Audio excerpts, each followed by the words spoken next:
Bakal Capres Ganjar Pranowo puji kebesaran hati Prabowo Subianto dan Sandiaga Uno yang terlibat dalam Pilpres 2019. Pujian itu disampaikan Ganjar Pranowo dalam acara talk show series mengusung tema berebut lumbung suara di Jawa Tengah menuju pentas nasional pada Kamis 28 Mei. Dalam kesempatan tersebut, Ganjar Pranowo mengingatkan pesta demokrasi harusnya dibuat happy. Apalagi kata Ganjar, berkaca dari Pilpres 2 periode terakhir, ada potensi pembelahan sosial. Ia pun memuji pasangan Pilpres 2019 Prabowo Subianto dan Sandiaga Uno yang akhirnya mau bergabung dengan pemerintahan meski kalah. Menurut Ganjar, media menjadi penting karena harus netral dan bisa berada di tengah. Kata Ganjar Pranowo, posisi Jawa Tengah memang cukup seksi dengan jumlah 28,5 juta DPT dan 117.198 TPS. Karakter politik Jawa Tengah juga menarik, di mana merahnya dominan, kemudian Jawa Timur partai berwarna hijau yang dominan, sementara Jawa Barat partai berwarna putih yang dominan. Ganjar Pranowo pun mengungkit kekalahannya di Brebes saat pilkada. Saat ditelisik, kata Ganjar ternyata lawan yang dihadapinya berasal dari Brebes. Saya gubernur Jawa Tengah itu. Biar tidak confuse nanti kalau pakai predikat yang lain nggak fair. Kecuali ada 3 orang di situ boleh. Tapi kalau enggak saya gubernur saja. Sehingga nanti pembahasnya dari teman-teman partai dan teman-teman mahasiswa biar seru. Dan setelah saya buka, saya langsung mau pulang. Jadi nanti kalau ngerasani saya bebas. Itulah demokrasi kita. Sejauh mana nanti ya kecerdasan masing-masing akan diuji. Pak Prabowo itu lebih diminati generasi Z loh Mas Wahid. Iya, ini surveinya Kompas, saudaranya Tribun, tenang aja. Jadi teman-teman saya kemudian ngulik gitu, kenapa generasi Z itu menjadi punya karakter sendiri. Ini menjadi tantangan para politisi ketika melakukan marketing politik. Ini yang terjadi. Setelah saya tanya, mereka itu punya kelompok. Kami bukan generasi Z. Kami ini geng e-sport. Cilaka udah. Halo sampean ora iso apa dombe aku. Ada juga yang mengatakan kami ini gamers. Asik ya? Kami ini orang yang suka membuat program. Kami geng coding. Kami ini anak-anak kuliner. Kami ini petualang. Itu generasi menarik sekali. Bapak Ibu, sebenarnya pesta demokrasi itu ya kita bikin happy lah. Gembira, asik, berdebat nggak baper, kan asik ya. Contoh sudah dilakukan.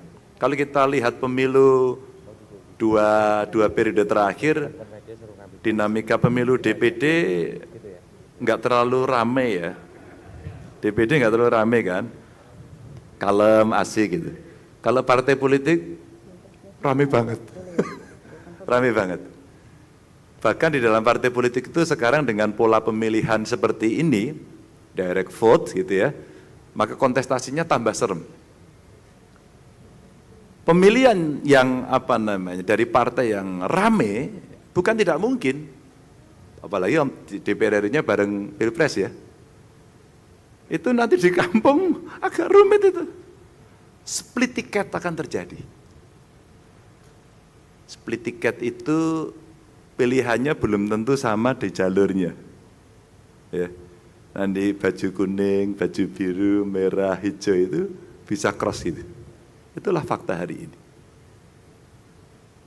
Apa yang terjadi kemudian? Ya mari kita nikmati pilihan keputusan politik yang sudah kita buat itu. Ono sing bingung gitu kan. Belum lagi nanti MK ini kira-kira putusannya apa gitu ya. Apakah akan tertutup atau terbuka? Itu ruwet. Itu udah siap-siap itu partai-partai. Niki Pak, kalau jadinya terbuka pun seneng kita Pak. Tapi kalau nanti tertutup, ruwet kita Pak. Loh kok ruwet apa? Belanjanya wis oke.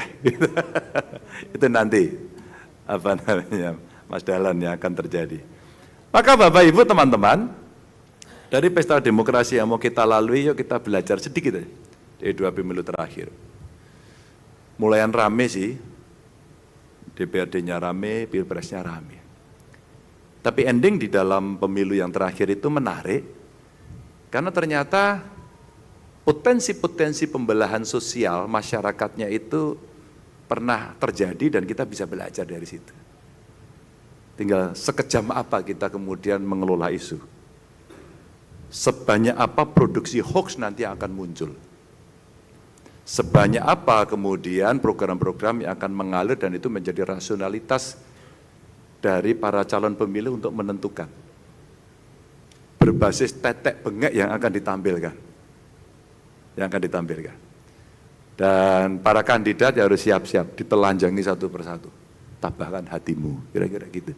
Tabahkan hatimu. Nah, karena hampir tiap 5 tahun kita melakukan itu, ini bahasa saya ya, bahasa saya. Anda boleh setuju, boleh tidak. Nggak usah baperan lah. Wong kita itu nanti akan ada loyalitas 5 tahunan. Habis 5 tahun kadang-kadang ganti lagi. Kita tidak pernah berpikir apakah kami harus tarung terus dengan Mas Wahid. Nanti ente-entean. Kemarin melepas haji juga bareng. Beliau kalau di media sama saya galak banget ini. Jangan, statementnya galak tak WA orang bales gitu. Tapi tadi malam itu kita ketemu melepas haji bareng-bareng ya. Asik gitu, tertawa itu. Kalau kontestasi sama senior saya, siap dan kita kontestasi ya. Nanti yang siapa menang kita kalah, setelah itu salaman balik lagi. Bapak Ibu ini sekedar tradisi. Udah bertahun-tahun, tiap 5 tahun kita. Dan yang menang ada pengalaman yang Pilpres terakhir. Tidak menduga, saya apresiasi pada tokoh-tokoh ini. Ketika Pak Prabowo, Yai Ma'ruf, akhirnya mengajak Pak Prabowo, Mas Sandi, dua-duanya berkenan menjadi satu tim. Itu luar biasa. Itu luar biasa. Ya harapannya dulu followernya ikut. Enggak ternyata. Ya nasib lagi lah gitu kira-kira. Tapi sekali lagi Bapak Ibu itu biasa. Itu biasa. Dan tentu TikTokan yang mutakhir hari ini ya terjadi. Kalau besok di media A menyanjung-nyanjung, pada media itu besok memukul-mukul, itu biasa. Media kemudian menjadi begitu penting. Media kemudian ditunggu betul apakah dia cukup netral, bisa berada di tengah. Coba, kalau kemarin terjadi, followernya Pak Prabowo, Mas Sandi udah keras. Pak Jokowi, Pak Yai Ma'ruf Amin, wah keras, sama, militan. Begitu militan, bahkan ada di keluarga, itu beda pilihan. Sampai diwangi pisah. Sudah terlanjur pisah, dhuwure gandengan. Tombok di sini. Bapak Ibu, ini pelajaran saja. Kalau 5 tahun berikutnya, dalam arti tahun 2024 kemarin terjadi pergeseran-pergeseran, sudah terlanjur pukul-pukulan keras, jejak digitalnya ada. Besok kemudian 5 tahun lagi bergabung lagi. Itulah perilaku politik.